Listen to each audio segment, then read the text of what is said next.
এবার সন্তানটা দুনিয়াতে যখন আসবে, আসার আগে মায়ের পেটে যখন থাকবে, ওই মাকে ভালো ভালো আমল করতে বলবেন, কোরআন তেলাওয়াত করতে বলবেন, মাকে ভালো চিন্তা চেতনা তার মাথায় দিয়ে দিবেন।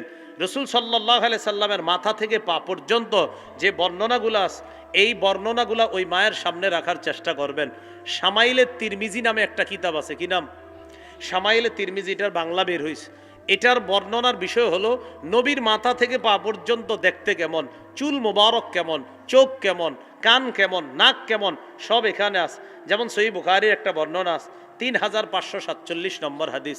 হযরত আনাস বলেন, কানা রাসূলুল্লাহ সাল্লাল্লাহু আলাইহি ওয়াসাল্লাম রাবআতাম মিনাল কওম, নবীজি মাঝারি গড়নের ছিলেন। লাইসা বিত-তাবিল, বেশি লম্বা ছিলেন না, ওয়ালা বিল কাসির, বেশি খাটো ছিলেন না, মাঝারি ধরনের ছিলেন। এরপর হযরত আনাস বলেন, লাইসা বি আদামা ওয়ালা বি আবিয়াদ আমহাকা, লাইসা বি আবিয়াদ আমহাকা ওয়ালা বি আদামা, নবীজি ধবধবে সাদা ছিলেন না, আবার একবারে তমাট মাটির কালারের ছিলেন না। আজহারুল লাউন, লাল লাল ভাব গোলাপি রঙের ছিলেন। কি রঙের? তো গর্ভবতী ওই যে নারী আছে, তাদের সামনে এই বর্ণনাগুলা দিয়ে বললেন, এগুলা পড়ো, ভারতের অমুক তমুককে কল্পনা না করে এগুলা কল্পনায় আনো। কি কথা বুঝে আসছে? তো এটা যখন পেটে সন্তান থাকবে, তখন ওই মায়ের কাছে এই বর্ণনাগুলা দেওয়া। আজকে আমার সংকলন করাও মিম্বরের আমানত প্রথম খণ্ড, এখানে ওরা মনে নিয়ে আসছে, এটা এখানে পাবেন।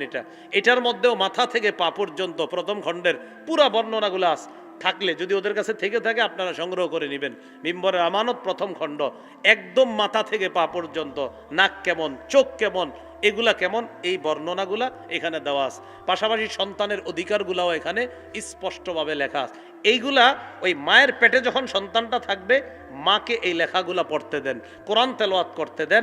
সন্তানের মধ্যে এটার একটা প্রভাব পড়বে, একটা প্রভাব সৃষ্টি হবে। কেন আপনি বুঝেন না? ইয়াহুদি সম্প্রদায়, এদের মহিলাদের গর্ভে যখন সন্তান আসে, ওই মহিলারা অঙ্ক করে। সাধারণত ইহুদি মহিলারা পেটে সন্তান আসলে বেশিরভাগ মহিলা কঠিন কঠিন অঙ্ক মিলায় পেটে সন্তান থাকলে। কেন? আর আমগো হাতে একটা জিনিস ধরায় দিছে যে আমরা অঙ্ক মিলাই, তোমরা এটা দেখতে থাকো সারাক্ষণ। এবার সন্তান দুনিয়াতে আসার পর তার কানে আজান দেওয়া। বলেন কি করা? আবু দাউদ শরীফের বর্ণনা, 5105 নম্বর হাদিস।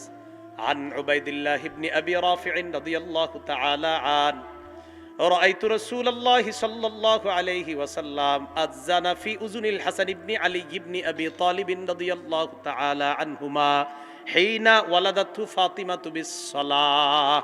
আবু রাফে বলেন, আমি দেখছি হযরত হাসান যেদিন জন্ম নিছে, মসজিদে মুয়াজ্জিন আজান যেইটা দেয়, নামাজের আজান, নবীরে দেখছি অবিকল নবীজি ওই আজানটাই হাসানের কানের মধ্যে দিছে।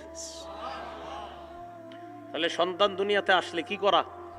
আজান দেওয়া। নাকি ছবি তুলে ফেসবুকে দেওয়া? না, আজান দেওয়া।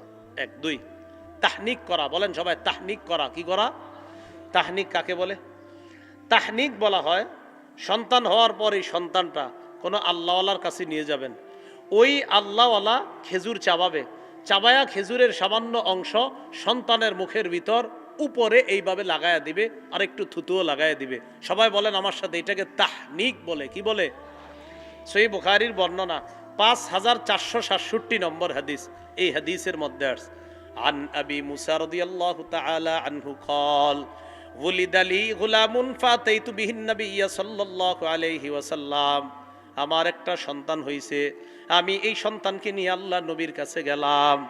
ফাহান্নাকাহু বিতামরা, আল্লাহ নবী আমার সন্তানটার মুখের মধ্যে খেজুর চাবায়া দিয়ে দিলেন, সামান্য খেজুর মুখে লাগায় দিস। ওয়াসাম্মাহু ইব্রাহিম, আমার সন্তানের নাম নবী ইব্রাহিম রাইখা দিস। কি নাম রাখস? ইব্রাহিম। ওয়াদআ লাহু বিল বারাকা, নবী তার জন্য কল্যাণের দোয়া করছেন। সুম্মা দাফাহু ইলাইয়া, এরপর তাকে আমার কাছে দিয়েছেন। ওয়াকানা আকবার ওয়ালাদি আবি মুসা, এটা ছিল আবু মুসার সবচেয়ে বড় সন্তান। এখন একটা সুন্নত শিখলাম এখানে, কি একটা হলো তাহনিক করা। ওই সন্তানের মুখের মধ্যে কোনো আল্লাহওয়ালা কিছু দিবেন, ওই যে আপনার খেজুরের এটা দেওয়া।